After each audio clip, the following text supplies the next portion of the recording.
Thanks for joining us for this week's episode of the Baseball Together podcast, Baseball Family. This week, we're going to go through playoff clinchers, the Red Hot Yanks, and we'll break down some stats for dummies and those who just don't know. That starts right now. 9Plus Us presents the Baseball Together podcast with your hosts, Blackjack Brad and Kansas City Little Big Briggy Blue Eyes. And now, Baseball Together. Welcome to this week's episode of the Baseball Together podcast, Baseball Family. As always, I am Brad, and I'm joined by our guy, Brig. Heyo. Hi. So, real quick, before we get into things, let's go down how you guys can get in touch with the show. You can join our VIP Facebook group, 9Plus Us VIPs, totally free. Send us a request, and we will add you to the Facebook group. We'll get into it another time about why it's private, and we like it that way. But anyways, you can submit an email to our mailbag. The link to the mailbag is in the doobly-doo of every single episode. You can get in touch with us on Instagram and Twitter, at Baseball Together on Instagram, at Baseball, the number 2, Together on Twitter. And you can always comment on YouTube. For sure, comment on YouTube. We will we'll always respond to those comments. But anyways, should we get it rolling, Brig? Get into this? Let's do this. Yes. Okay. So we are in the final week of the regular season. It went fast, Yes! and these playoff clinchers came in even faster. I felt like when I started getting notifications that teams were clinching, I was like, "Whoa, it's not time, not time Yeah. yet." But It was jarring. Sure enough, Mm-hmm. yeah. But it's definitely time. We've got the Rays and the Yankees in the AL East, and Brig. Yes. We'll get into a little bit, but your Yankees, holy smokes! Yeah, baby. Unreal. They win 10 in a row. Yeah, they did. And They then didn't we lose a got, game from the 9th. I know we're going to get into it, but from the 9th to the 19th, they didn't lose a single game. that's a long time. Yeah. But then you've got the White Sox and you got the Twins who have clinched in the Central, in the AL Central. And I don't know if anybody's going to beat the White Sox, but we'll get into that another day. And then you've got the Oakland A's who have clinched the AL West. They're 6 up on the Astros as of right now. That's Monday night. And the Astros, they won't catch them. They're 6 games back. They're not going to catch the A's. The A's have the AL West wrapped up essentially. Yep. So that is There's so a far. week left. Yeah, that is your AL playoff picture. Let's get into the NL. Mm-hmm. The only teams that have clinched so far are the Dodgers and the Padres. I know. Is this alarming to you? Am I the only one that's like, what? No, yeah, that's exactly what I thought of when I saw it. I was like, well, wait, what? What? Because, I mean, you've got in the East, you've got the Phillies, 4.5 back of the Braves, and you've got the Marlins. Of all the teams, the Marlins managed to stick with it. They're 28-25 on Monday night, and they are 3 games back of the NL East leading Braves. And good on you for Miami, because they were fielding people off the street to put together a team at one point. Yeah, So, they were. Derek Jeter almost got back in the game, I think. you know, I was half expecting him to see him pull a Michael Jordan and put on a uniform and get out there. Right? I Be mean, like, I would watch not me. have actually been surprised at all if they're like, now starting at shortstop. You know, Mm-hmm. Number 2. Yep. number 2. Okay, sorry. Derek. Anywho, so the Central still isn't wrapped up either. You got the Cubs 4 up on the Cardinals, and then 4.5 up on the Reds. Do you think the Cards have a chance to catch the Cubbies? No, I don't. I don't either. Yeah, But I think 'cause- they'll close the gap. That's what I wanted to say. Yeah, I could see them being within 2 games when the 2.5? season ends. Yeah. 3 even, sure. But I don't think they'll Yeah. stay at 4. No, I don't think they'll stay at 4. But the Brewers are 5.5 back, but with a week left, that's too much time. They're Yep, not gonna. it's too much time. They're not gonna be able to do it. But Yep.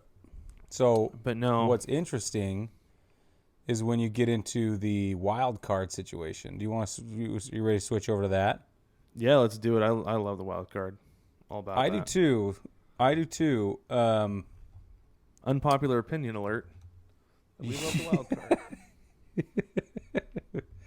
Well, I don't love everything about the wild card. I like the race. I like to see, because it's storyline, it's passion, it's tense tension, and I like all that stuff. So Exactly, and that's always been my argument with more teams in the playoffs is that it creates more races longer. Yeah. You know, people, I don't know.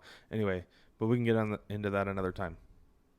you can't. So- You can't argue with it. So in the AL, we've got Cleveland and Toronto battling out for the wild card spots. Excuse me. Yeah, I mean, Right, they've there are pretty much 2 got spots, it wrapped right? up. Yeah, they've pretty much got it wrapped up. You've got Detroit and Baltimore are 5 back apiece. Like it's just a matter of a day or so until those are going to be clinched because Yeah. neither like those teams aren't going to collapse. Toronto's Well, really even good. the Angels and the Mariners are 4.5 games back from the wild card situation as well.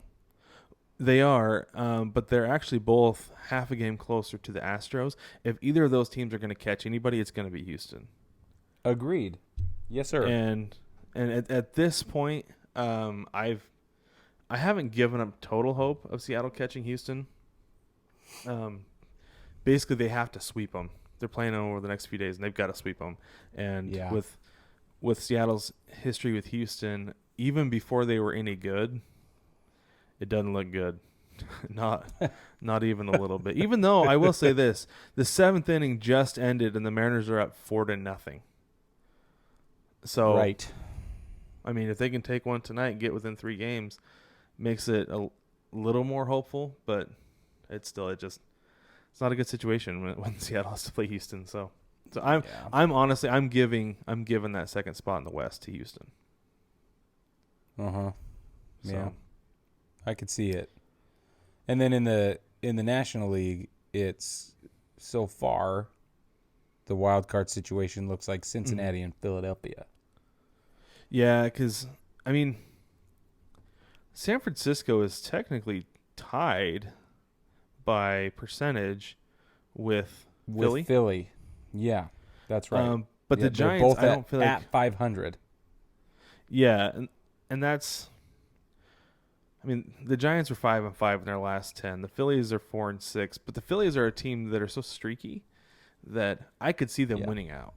I don't feel like that's out of the realm of possibility. They could win out, they could lose out, and I wouldn't be surprised if either of them happened. Even with Bryce cutting his hair? Especially with Bryce cutting his hair. It's like Oh, Samson. no. Stop it right now. You're supposed to be superstitious, Brad. You're a baseball person, okay? Well, that's what I'm saying is they won what 10 of 13, and then he cut his hair, and they went on a little bit of a losing streak. They did. They blew it for a while. That's what I'm saying. Is that it's the hair. He should have left the hair, and they'd have still been winning. Yeah, that's why I'm saying. don't do you think mess they have with a the chance streak. to keep it? Are you right? So I just started watching Brockmire, by the way, and that was the best streak solution I've ever heard of in my entire life. aren't you so glad you started watching that show? I am. And it is, since this is a family-friendly show, I feel like I should put a disclaimer out there and say it is not a family-friendly experience, and No. I do not endorse it for everyone. However, if you are, if you have no aversion to crude humor and all of the inappropriate jokes, all of the inappropriate jokes, then it is wildly hilarious. I mean, it's beyond funny, but man, it takes a real tough character to watch Brockmire, I think. It does, yeah.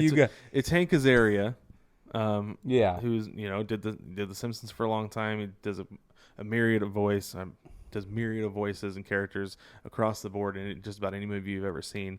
But he is Hank. He is Brockmire, and man, it's funny. He really is funny, a but salty dog. Yes. just speak pirate for a minute. That's how I feel. So, okay, Brad, riddle me this, Brad, man. Okay. You like that? That was pretty good. Yeah, that's good. Okay, That's so good. let's just take Cleveland. Okay, Cleveland is 2 games up in the wild card. They've got a 2-game lead. Their win percentage is .556. Okay. Toronto, holding the number 2 slot right now anyway, is the standings Monday night. They're at a .519 win percentage. Okay? Mm-hmm. Let's jump over to the National League wild card race. Cincinnati has a .509 win percentage, and Philly has a .500 win percentage, tied with, like we said, with San Francisco. So, why, Brad, are the win percentages such a disparity between the American League and the National League every year? And here's a prime example. So Tampa Bay has the best win percentage right now in the American League at .655, and the best win percentage in the National League right now is .704 in LA. Mm-hmm. Yeah. There's always this disproportionate weight happening in between the National League and the American League. I don't get it, man. And I don't get it either. And I thought it was going to even out a little bit more this year, just playing. So did I. Divisions, like geographic divisions. But I mean, the Dodgers are really just that much better than everybody else. They're not even going to lose 20 games probably. Right. And like, I don't know. And I mean, the Rays are good. I still think they have a real shot of making it to the World Series, but I don't think they could win it.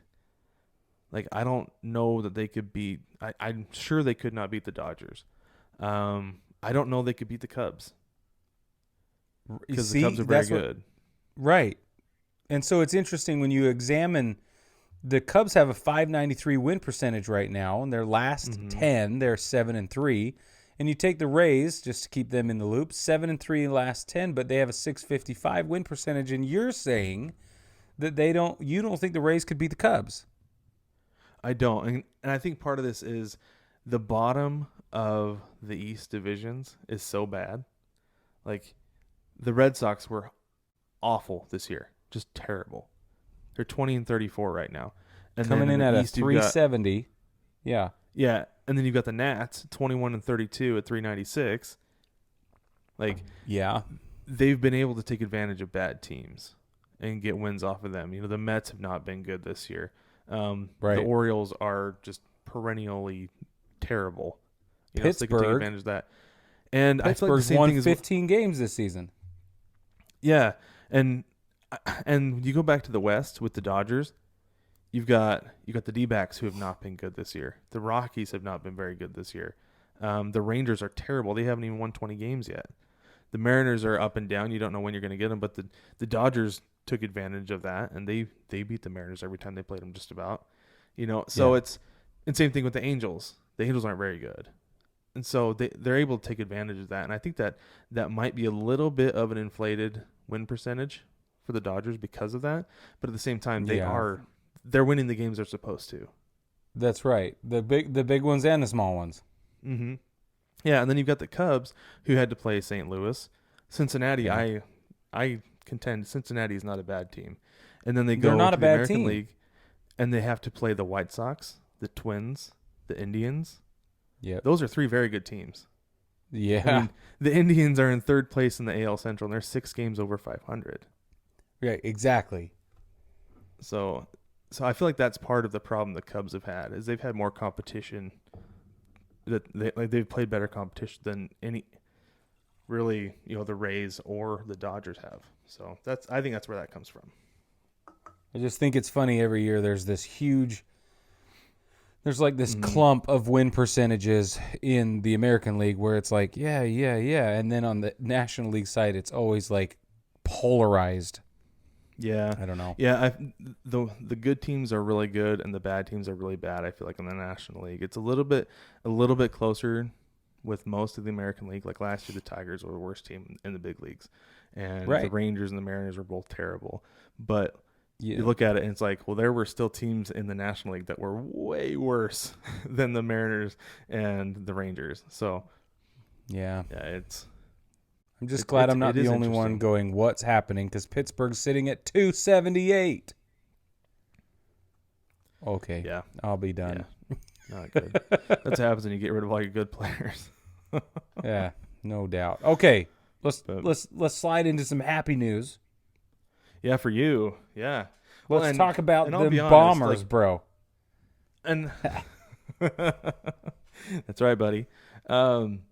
Yes, you just let me. have And this. I was actually quite happy to see the Yankees kind of like figure things out now and get things going right again. Won 10 in a row. And I mean, it helps they're playing the Red Sox for some of those.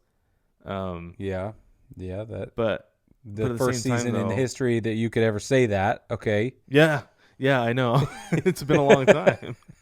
But I mean, they're hitting home runs again. They got Judge back, and I don't know what Stanton's been doing, but he's back. Is he back for now? Is that how that's going right now? Nobody. I don't even keep track of him anymore. He's He's played just 3 gravy at games. this His point. OPS is over 1,000, so nobody knows. Who Okay, he's knows what he'll played be doing 19 tomorrow. games. Okay, it's 19 out of almost 60 now. So Yeah, not Forget it. a good way to go. I'm not allowed to But say what I mean, you wanna say. mentioned it. The Yanks won 10 in a row. They've lost back-to-back games now since then. But I Yeah, wouldn't be just worried 2. about That's that fine. with the way they've been playing. I mean, you can't win every No. game. So Not when And are Luke you Voigt's ready? dropping 21 bombs on you. I know, unreal. That guy. League leader, 21 Mm-hmm. off the Yeah. bench. So, Brig, are you ready for your Yankees and their run differential? This is a stat that I Yeah, actually like baby. a lot. Is run differential. Yeah, send So- it. The Rays. hold on. Are, For those of you watching, I'm gonna kick back. and I gotta take a quick drink. Okay. My mouth is getting dry. Hold on. Go ahead. Tell me. Okay. You do love run differential. I do, because I Yeah. feel like it tells more of a story. So first off, the White Sox, who are the second best team in the American League at this moment, Right. they're plus 72. They're running up on everybody. Then you've got the Rays, who have the best record in the American League, plus 52. But the Yankees are right behind them at plus 49. Yeah. Tell the family what run differential is. So that is by how many runs they're outscoring their opponents. So if you go over 3 games and the Yankees outscore the Red Sox, I'm just throwing a number out there, 9-6, they've got a plus 3 run differential. Right. And I mean, the Twins are plus 55, so they're up there with the White Sox because the Twins just hit a whole bunch of home runs. That's what they do. But yeah. plus 49. So with I mean, Oakland even- plus 56, oh my gosh, they are. they are. Yeah, but so here's where I think run differential tells a big story. Last year, the beginning of the 2019 season, the Mariners went and won a whole bunch of games, but through like 20 games, they had a run differential of like plus 2. Mm-hmm. It's like that's not sustainable. You can't win games by 1 and lose games by 8. So No. I feel like the good teams are the teams that have big run differentials. So like I said, the Twins plus 55, the Indians plus 40, but then you get to Toronto minus 21. That Yeah. could be problematic because you've got to be able to Yeah. outscore in the playoffs because I mean pitching's going to be a premium here, but you've got to score Well, runs let's to take- win. Let's take the Dodgers. They're plus Yeah. 119. Mm-hmm. That's Which is- astonishing. Yeah, and I feel like that goes back to my argument that they're feasting on bad teams because they're running. Of up the course score it on does. everybody, Sure. you know. But But Pittsburgh the is Padres minus are even 93. plus 84. Yeah, Padres are plus 84. Yeah. But then the Yeah, Cubs and- are just a positive 26. Mm-hmm. Yeah. Is that sustainable through the playoffs against a team with plus 84? I'd be more How do you against the How Padres. do you feel like? Yeah, I just picked the Padres for fun. How do you feel? I would probably. Do you take think the that Padres this in that run situation. differential thing? What? I would probably take the Padres in that situation because they're both allowing. I mean, the Cubs have allowed 211, and the Padres have Yeah. allowed 216. Yeah, So and With- you take the Padres. I'd take the Padres in that. So okay, for those people listening at home, is this a factor? Is this something you factor into your predictive analysis? When you say this is what I think the playoff race is going to look like, are these statistics that you take into consideration? Runs allowed and run differential. Yeah, I want to know what you guys think. Am I like off my rocker with loving a run differential, or do you guys think there's something there? Because I'd like to hear, like to hear what you guys have to say. Yeah, I would too. I'll withhold comment. Just kidding. Why? I never do that. I will. I will tell you that I don't. That doesn't mean there's no value there. There is tremendous amount of value. It's just not the first thing I think of, and it's not even the second thing I think of. I don't know why, and perhaps I will. The more I let you influence my life, Brad. But the point, it's not something I pay attention to automatically, and I don't know if I'm alone either. Maybe I am. And I think I am actually probably like pretty close to alone, if not entirely alone. But I don't know. Yeah, but should you be? That's the real question is, I don't know. Are the rest of us not paying attention to this and we ought to be? That's what I want to know. Because I'll bet that is true. That's a valid question. Brad's smart guy, guys and gals. So we listen to what he says because he's a smart guy. He makes people mad. That's why we call him Blackjack Brad. Yeah, that's true. But he knows his stuff. Well, thanks, Brig. But hey, yeah. Hey, everybody. Hey. Anyway, there was some news that came down this week. We talked a while ago, I believe. Did we actually talk about it on the pod, or we just texted about it? Justin Verlander's forearm injury. We talked about it on the pod. Yeah. Okay. Yeah. I mean, that to me felt like at the time when it happened, I was like, that's like the first sign of Tommy John surgery. Like That's there's right. that, Yep. and then there's direct elbow discomfort. But yeah, like that's one of them is the forearm. And so sure enough, Justin Verlander, Tommy John at 37 years old, he says he's going to try to make a comeback. Quite honestly, Wow. I don't think he'll be able to. It's too long of a rehab, and you lose too much. I mean, he has reinvented his career once already, but I don't know if at that age he'd be able to do it again. Okay, but that he has an indomitable spirit. I mean, he just does. Right. Yeah, no, I understand that. His mental game is perhaps the best in the game right now. So and because he has experience relearning, it's like I wonder if it's like learning a second language, right? Once you learn how to learn a second language, you can learn a third. It's the hard part is learning how to do it. So if he goes into Tommy John, he's at an advantage having already experienced reinvigorating his career imaginatively. So I don't know. I agree with you. I don't know that it's a high possibility that he is able to reinvent himself again, come back at this age after Tommy John and all that. But I don't think we should sell him up the river yet. Yeah, there you go. Yeah. He's not done quite yet. It's possible, but I'm not saying it's probable. How's that? That's how I would feel. Now, what would be really interesting is if he comes back in a middle relief slot. He gets Tommy John. He's still got some stuff, but his window is way shorter now. And instead of throwing 110 pitches and going into 7, 8, 9 innings, he's now relegated to two innings max. And he comes in and he throws 40 or 50 pitches max. I mean, that is extreme max. And I could see that happening. Well, John Smoltz was a closer at the end of his career. Right, exactly. Those transition, they happen. They're not common. People have a hard time with it, but it happens. Yeah. I hadn't thought of that. Maybe that is his role going forward. He spends 3 years as a closer, or even which a setup would be man. Amazing. Because did you hear the name you just dropped in conjunction with this opportunity? Yeah. So he, you know what I'm saying? Like that, the weight of that was huge. So and he has had the career that would justify that. If he comes back post Tommy John, 37, so he'll be in his 38th year. and then there's this swan song, the Cinderella moment. Man, Hall of Fame. Well, and how about this? Smoltz had Tommy John at 34. Right. He was older. So, and then that's what he came back and did, was closed out games. So Right, and he's the only pitcher in the Hall of Fame to have had Tommy John, right? correct. So, yeah, see? Yeah, Oh, it could be. man, did we just create... I'm glad you brought it up, because I honestly hadn't thought about that angle, and it's so crazy. It just might work.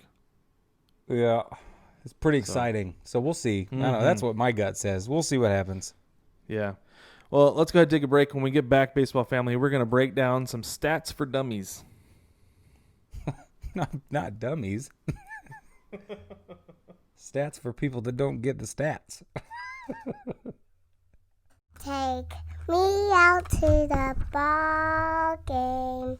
Take me out to the crowd. Buy me some peanuts and Cracker Jacks. I don't care if I never get back with me. Root, root, root for the home team. If they don't win, it's a shame. For it's 1, 2, 3 strikes, you're out at the old ball game. Shop kids' baseball shirts at 9pluss.com.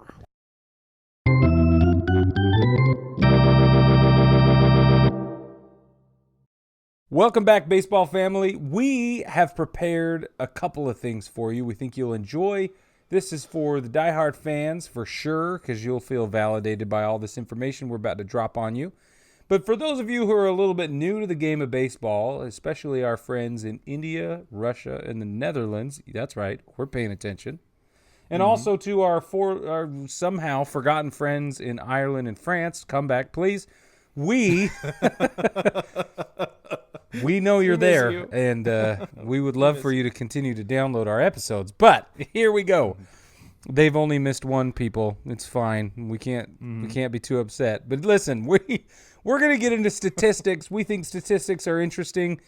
Brad thinks they're fun. I think they're information. But Brad really, really likes them.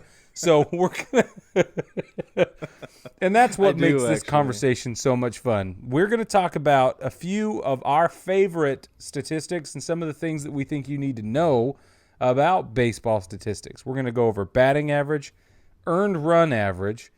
We're going to talk about what OPS means, WAR, and WHIP. Those are the ones we've decided that you probably ought to know about. Whip. Saying what? Which way? Whip. Oh my gosh, I hate that movie. Okay, so Anyway, Brig, before we get in there, like, you have no idea like how much I do legitimately love stats. When I was in college and took statistics, I was like, oh yeah, this is gonna be awesome. I've been studying baseball cards for years. I've been watching Baseball Tonight. I am up on statistics. I know how to calculate it and everything. And they go and they show me that bull, and I was like, that's not statistics. That's something else.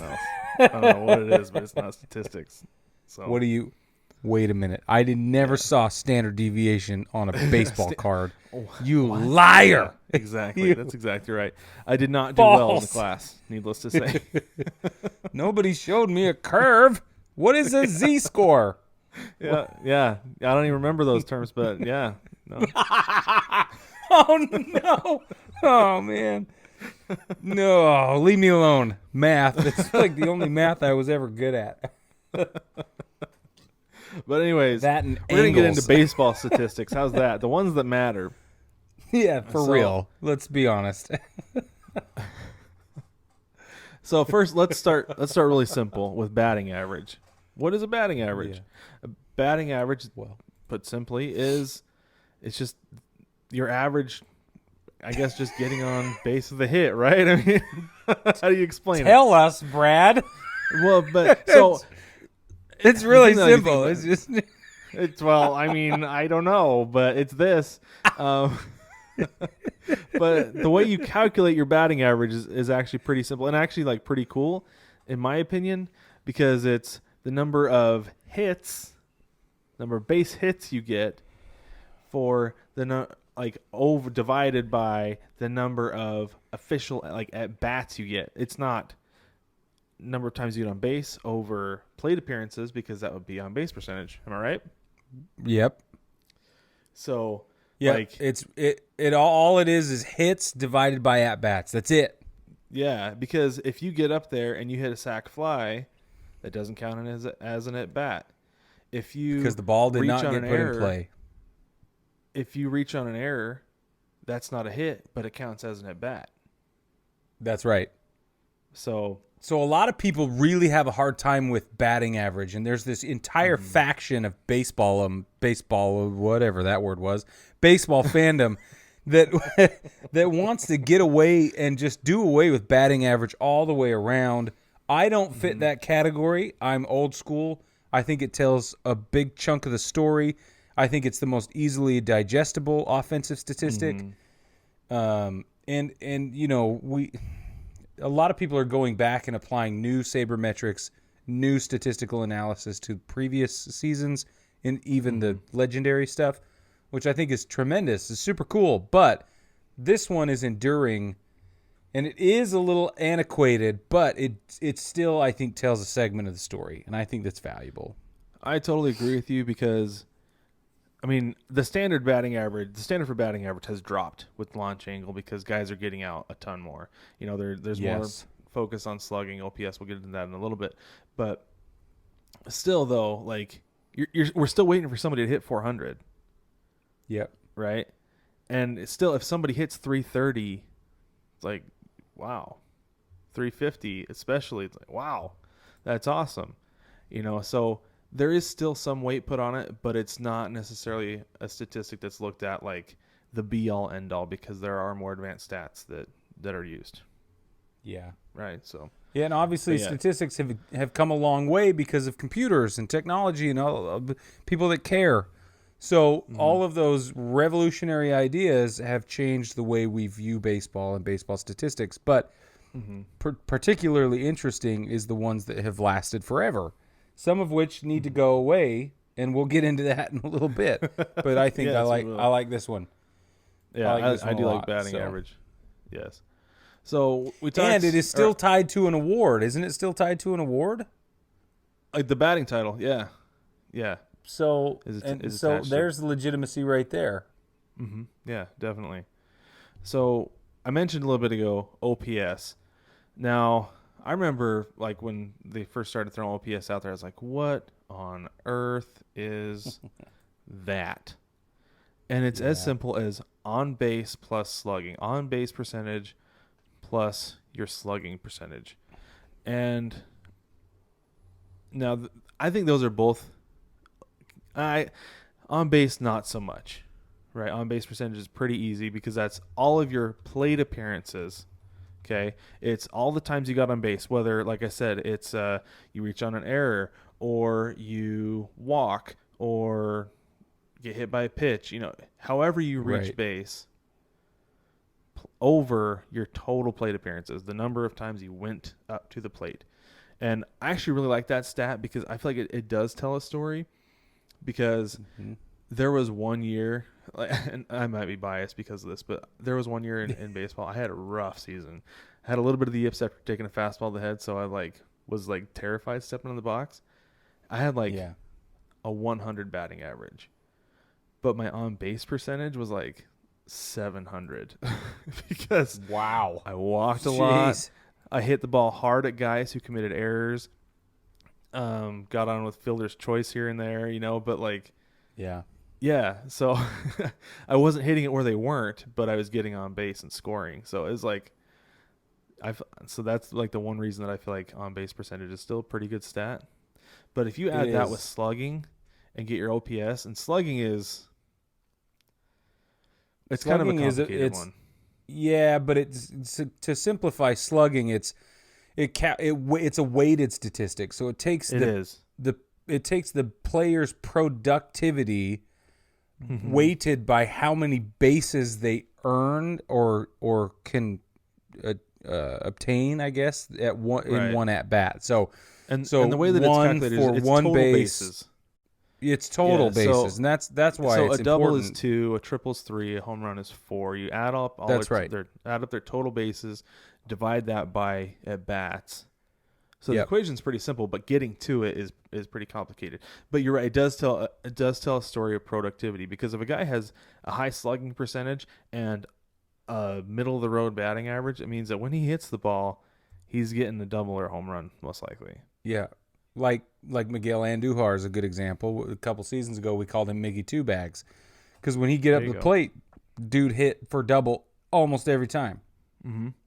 I mean, that would be considered slugging.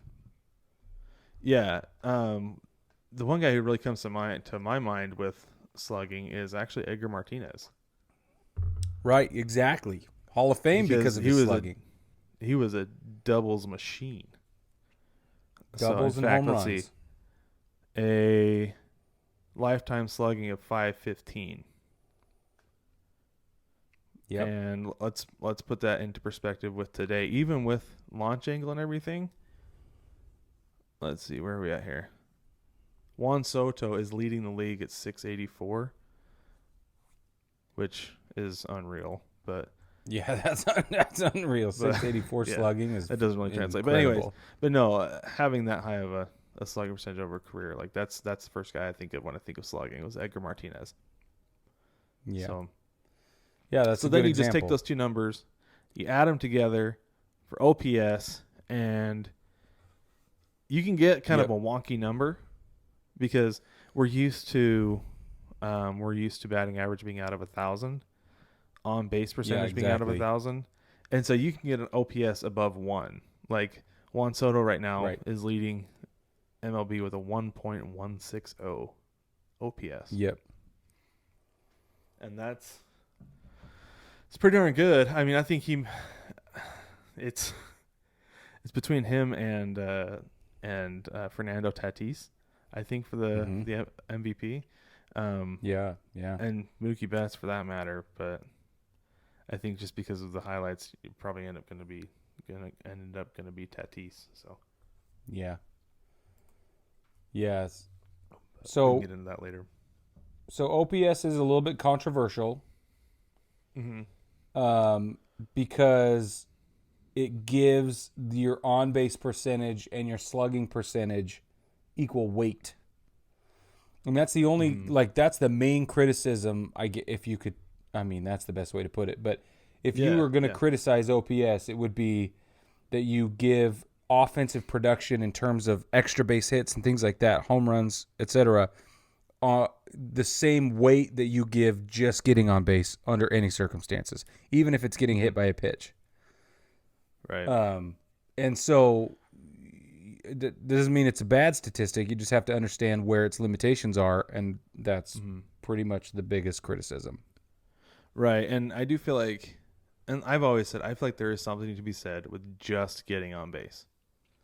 Just getting on base. Absolutely. If you happen to be getting extra bases off of that, so I that's why I like OPS, because it shows that you're not just a guy who gets on base, but you're a guy who's productive when he gets on base. Yeah. That if there's somebody standing on first base, there's a good chance. If you got a high slugging percentage, there's a good chance you could be hitting it into the alley or over the fence, and that guy's scoring. I agree. So that's why I really like OPS, because it does give a complete picture of what the guy is doing. So what the guy is capable of producing when he gets in an offensive scenario. Yeah, no, I agree. Exactly right. It's pretty cool.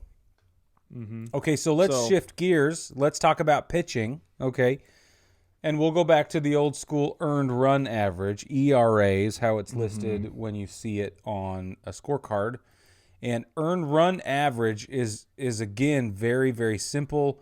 It calculates the pitcher's how many runs they give up based on the number of innings they pitched and at-bats they've seen.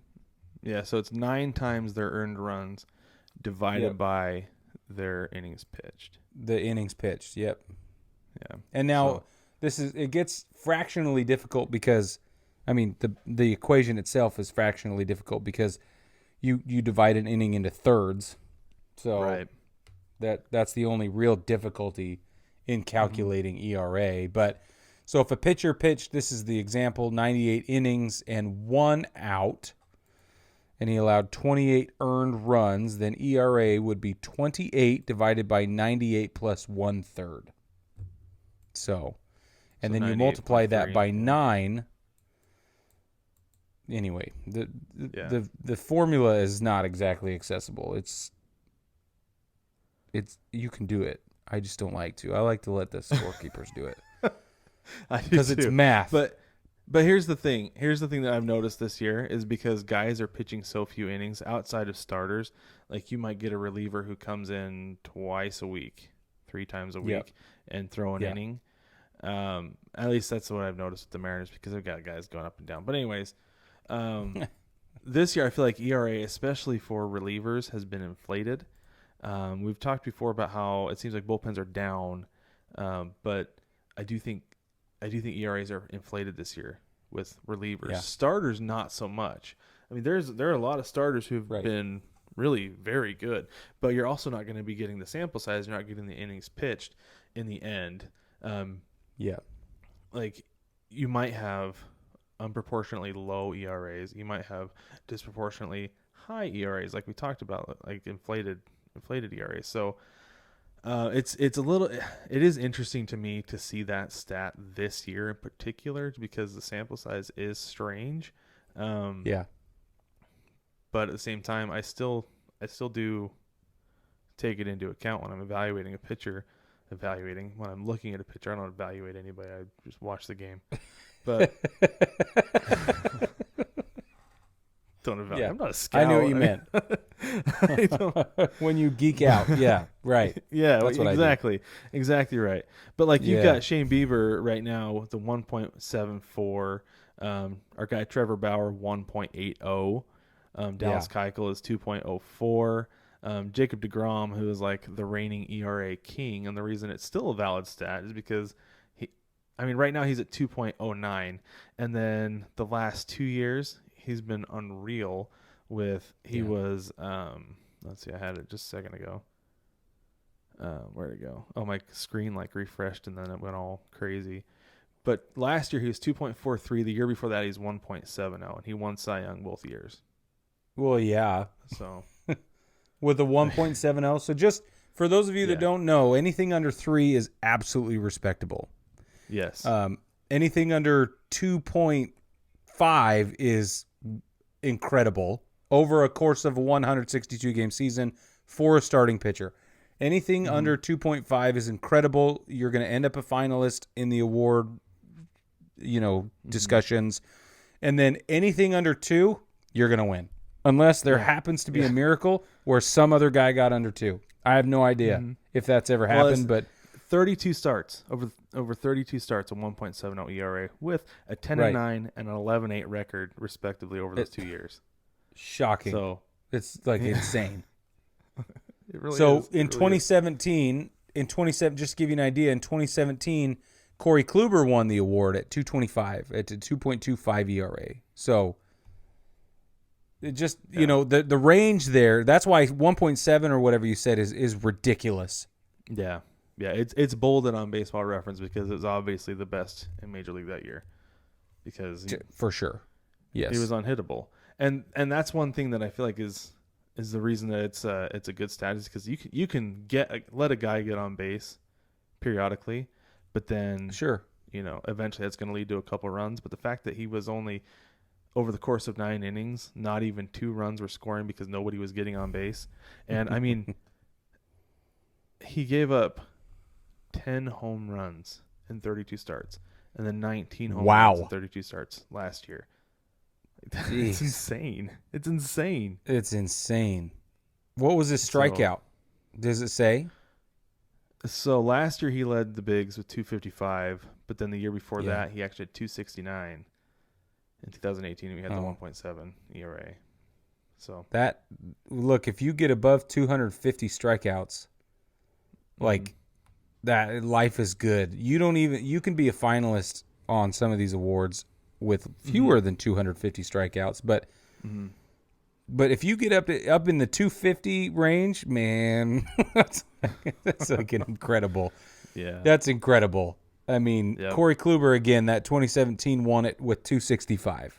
So that was There you 2017. I just happened to have 2017 up for some reason. I don't know. Yeah. But the range, let's just look at strikeouts.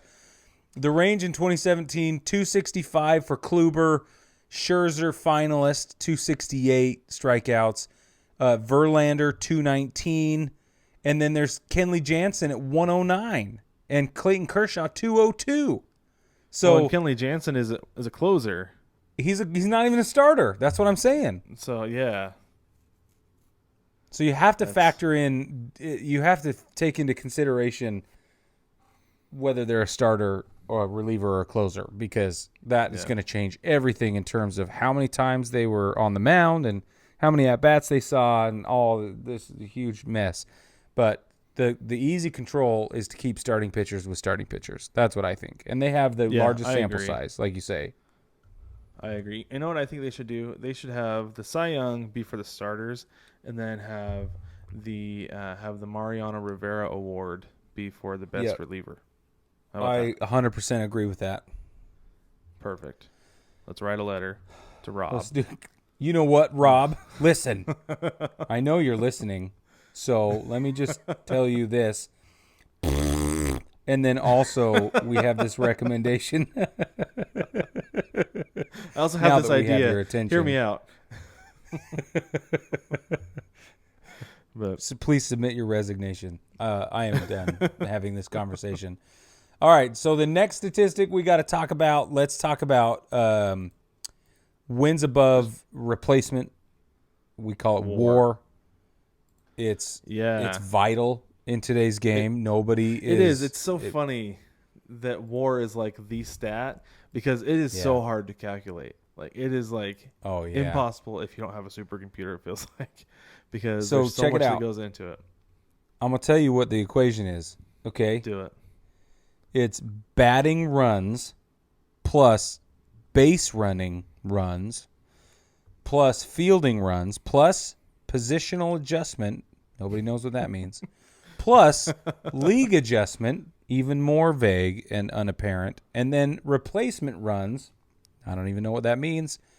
You multiply, you add all those up, and then it becomes parenthetical. So you're going to multiply it against the division of runs per win. So, Yeah, so easy. Caveman could do it, here's the right? thing.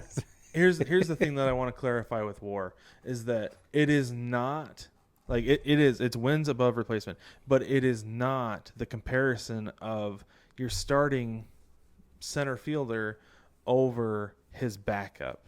Like, they're not saying like, let me look up Mike Trout real quick, because he is like, Great. I always call him the god of WAR, because he always leads the league in WAR, because he's amazing. And used to for a long time, I was like, well, of course he's leading the league in, before I actually understood WAR. I was like, of course he's leading the league in WAR, because the Angels aren't worried about getting a good center fielder because they got Mike Trout for however long, but that's not actually how it works. Right. You No, there's it's a not. bunch that goes into it. Production, the fact that you're driving in runs. He's got a WAR of 1.4 this season. Yeah. And that's which not even seems the low best to in me. baseball right now. No, it's not. But it seems low to me. But also, he doesn't have anybody to drive in. He's driving in himself. That's right. But yeah, like, that's one thing that's really cool, is that it takes into account, how's he hitting with guys on base? What's he doing once he gets on base? How is he defensively? Is he saving runs, or is he giving up runs by the way he plays defensively? Things like that. It's actually a really cool stat when you understand, this is what all goes into it, and this is how you can compare one against another. So Yeah. I used to hate it because I thought it agree. was dumb, and then when I learned how it worked, I was like, oh yeah, that's real cool. Yeah, so the reason everybody's all hot and bothered about WAR, in case you don't know, is because it attempts to effectively compare your effectiveness on the field holistically, and to take into consideration things like defense. And that's a really, really hard thing to calculate and effectively measure. But, this is what this stat attempts to do. Offensive and defensive combined, your presence on the field when your team won or not, all that stuff. Yeah, because if you think about it, especially, and this is an especially important stat for MVP award, because like we said, I mean, as a Mariners fan, anytime Mike Trout steps up to the plate, okay, I'm worried about a home run. Okay, he hit a single. Well, he's going to be on second in a couple seconds here because he's going to steal the base. He's going to steal the base. Yeah. Mike Trout on second, well, that's dangerous because all they have to do is hit a blooper, and he's scoring because he's so fast. That's right. It puts that kind of worry of a guy that you're seeing on the field into numbers, which, like I said, is awesome. It's not worry, Brad. It's worry. Oh, man, that's a pun. We've been teaching Wilson about puns lately, and so he's like trying all the time to make all these punny jokes, and he gets it sometimes, but most of the time he doesn't because he's 6. But it's all bad. Yeah.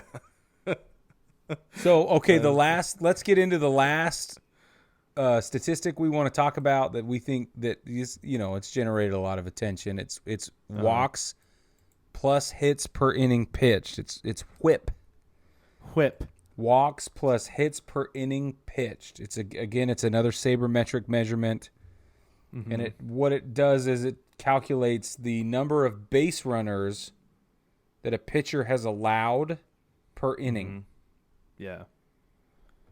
Just base runners of any kind. So walks. Yeah, so it is exactly what it sounds like. Walks plus hits divided by pitch. Innings pitched. Yeah. Right. Yeah. So you can have a guy who has a relatively high whip but has a low ERA. That means he's relying entirely on his defense. Like, give that defense some credit because they're bailing him out. Or you can have a guy who has a low whip and a high ERA, giving up a lot of home runs. Right.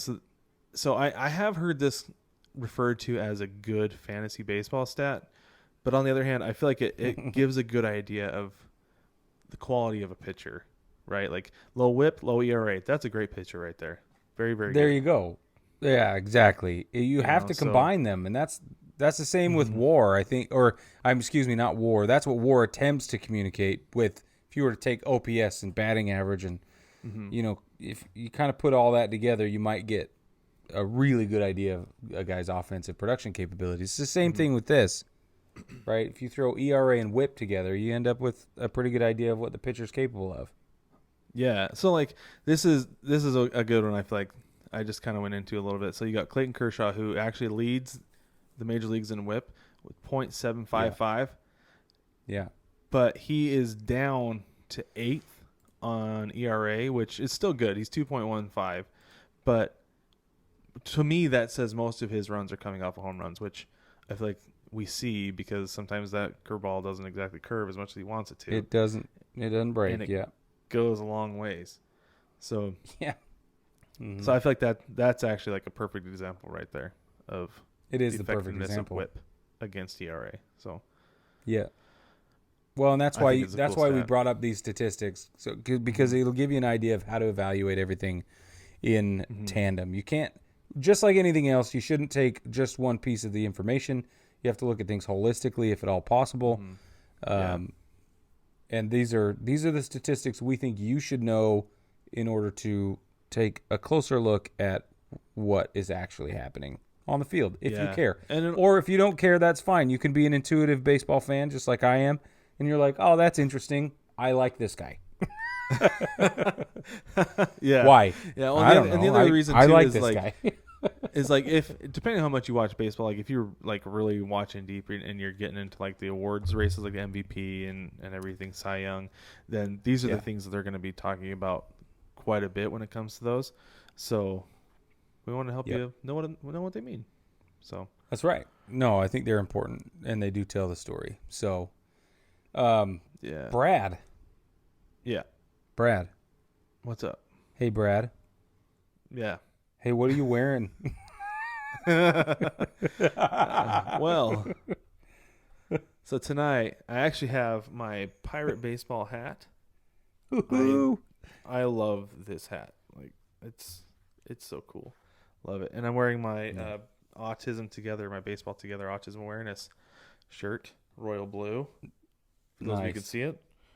This is another one of my favorite shirts. I wear this combination all the time. I think I said that when Jason was on because I love the royal blue and the black. And also, I mean, personally, the reason we decided to do the autism awareness shirts is because of my daughter.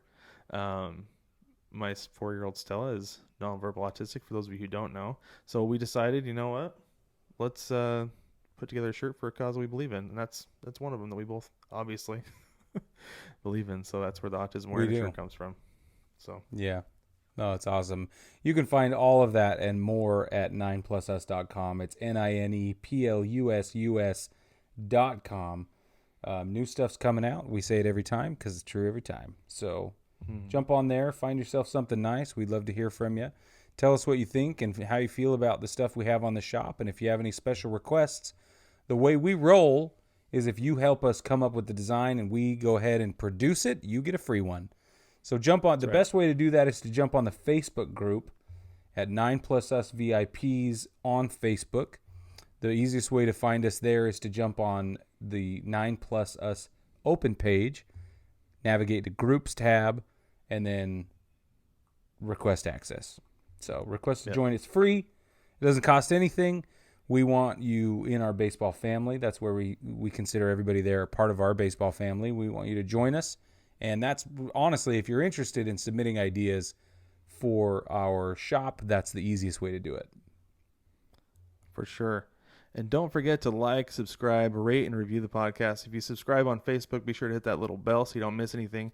I've been actually better about breaking the podcast on YouTube into segments again. So if you don't have time to watch the whole thing, you can go back and you can watch each individual segment by themselves. So I mean, it's going to take the same amount of time, but if you just want to watch little bits at a time, that's just fine too. So go ahead and watch those segments. Watch the whole thing if you want. Make sure you give us a like I said, and leave us a comment. If there's anything you ever want to hear about, anything, or you just want to leave us a comment, anything, go ahead, drop it in YouTube. We'll see it for sure. You can send us a letter, an email, in the mailbag. Nobody sends letters anymore, Brig. You can send an email in the mailbag, and we'll give you a shout out on the podcast. But anyways, baseball family, it's been fun, and we will catch you next week.